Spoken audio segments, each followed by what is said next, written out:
So the Chicago Bears just brought in a player no one expected, and I'm coming at you from Arizona today on spring break with my family. I'll bring some good weather back, I promise. But while I'm here, I got to share with you guys a player the Bears are looking at in this draft, and he's low-key one of the most explosive guys in this whole draft class. And the player that I'm talking about is Nick Martin out of Oklahoma State. The guy just got scheduled to come in for a top 30 visit. And moving forward, I'm not covering a single player leading up to this draft that isn't scheduled to come in for a visit. Not going to waste your time because the Bears express interest in players. They have a history of drafting players that pretty much exclusively come in for top 30 visits. So let's look at him a little more as a player. And before that, if we're looking at a future in the trenches, right? Focusing on offensive line and defensive line, we've got to remember something. We're looking at Tremaine Edmonds. What's the situation with him? He's only signed through 2026, but he's on a huge deal. It's a deal that the Bears might want to get out of. And then you're also looking at TJ Edwards. His deal is done after this year. Jack Sanborn, a fan favorite, one of my favorite players, he is no longer a Bear. He's with Coach Eberflus in Dallas. So the long and short of it is that something needs to be done at linebacker, and this is the perfect opportunity.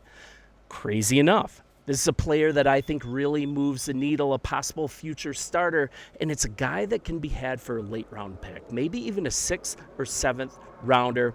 So let's do something different here. I'm tired of just rehashing first-round possibilities. You hit on a player like Martin, you are set, and I want to go into kind of who he is as a player a little bit. Martin played just 5 games last year because of a knee injury, but the guy still got 47 tackles, 8 tackles for loss, and a sack in those games. And then in 2023, he recorded the 6th most tackles in college football, 140, while also leading his team in tackles for loss at 16 and sacks at 6. So we're also, as a team, we're looking at a scheme change in the middle of this defense under Dennis Allen. I'm going to get into the specifics of that. But the interest in Martin, him coming in for a top 30 visit, that's more evidentiary of this scheme shift, and also that the Bears are serious about him as a player. This is a player that Coach Eberflus would not touch due to schematic fit. And the guy doesn't get a lot of respect as well because of his size. We're looking at 6 foot, 221 pounds, only played 5 games last year due to injuries, so that's a bit of a slide. And then we're also looking at a guy, if you look up the highlights, and this is absolutely crazy. This is a guy, if you watch the highlights, that he actually chased down Xavier Worthy in college. Not many defenders at any level, let alone college or pros, not many guys can say that they have the ability to do that. Martin has. So do yourself a favor, look up those highlights, and let's just move forward to his workout. We're looking at the 5th best linebacker in this draft. He ran a 4.53 second 40. He also had the most reps at his position, 26 bench reps at 225. So obviously his size doesn't mean that he's not strong. Teams are also sleeping on him once again because of the injury last year. Obviously, he's recovered. Just look at the combine stats. But when he's healthy, we're looking at an absolute tackling machine. When he's healthy, he led the Big 12 in 2023 with 83 solo tackles, 57 assists.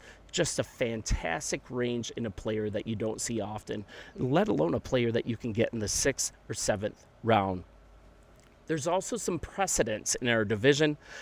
In the NFC North, the Minnesota Vikings have a really comparable player that's really starting to dominate. I'm talking about Ivan Pace Jr. The guy's just really become a playmaker at similar size, a similar athletic profile. So there is precedence for that. So kind of getting to the schematic shift as well. I really like the shift that the Bears are making here.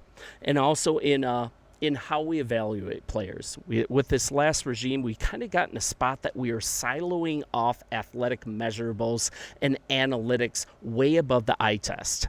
And hearing what Ben Johnson had to say, it's super refreshing because we're moving away from that. Basically, in the nutshell, Ben Johnson was saying, I watch the tape first. I see who the player is on the field, and then if he's getting beat or if he's underperforming, then I go to the athletic measurables. Then I try to figure out why this player is underperforming or getting beaten on the field. But at the outset, I make most of my decisions on the eye test.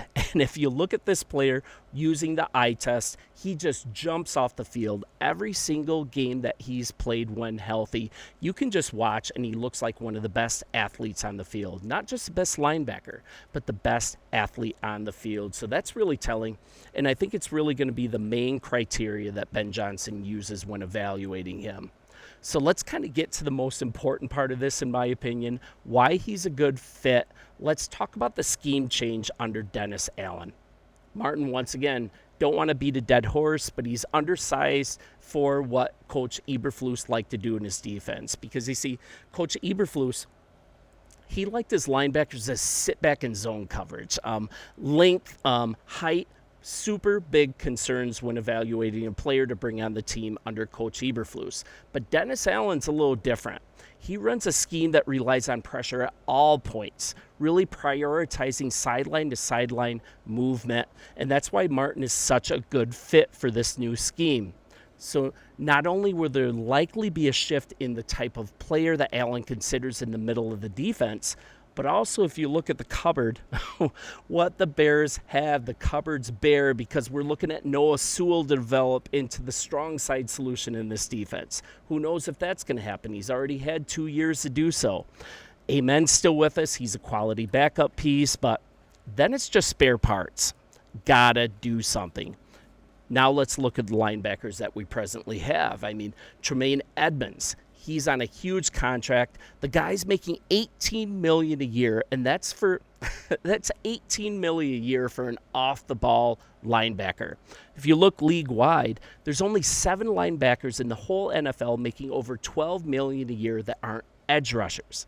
Drafting Martin just makes sense. Martin's an exciting player, and here's the thing also. Kind of running back, it's making a comeback, right? We've got Saquon Barkley winning the Super Bowl as a 1,000-yard rusher. Running backs are becoming more of a priority for teams now. It's a huge shift. I think the same thing's going to happen at linebacker, and what better team to lead the charge on that than the Chicago Bears? You look at our history, and you also look at Martin as a guy that could possibly slide over to safety. His coverage skills are top-notch, so that's a possibility for him. Last time we talked about linebacker/safety in a player, that was Brian Urlacher. Now, I'm not saying that these guys are comparable players. Obviously, Brian is a Hall of Famer, but just seeing a guy that's able to come in at linebacker that has the coverage skills of a safety that we can get in the 6th or 7th round, it's a really exciting prospect. I just wanted to mention him to you, and I'll do my best to bring some good weather back for you guys. I hear it's still super uncomfortable there. I'll be flying home soon, and bear down. I will talk to you tomorrow, giving you Chicago Bears news on the daily. See ya.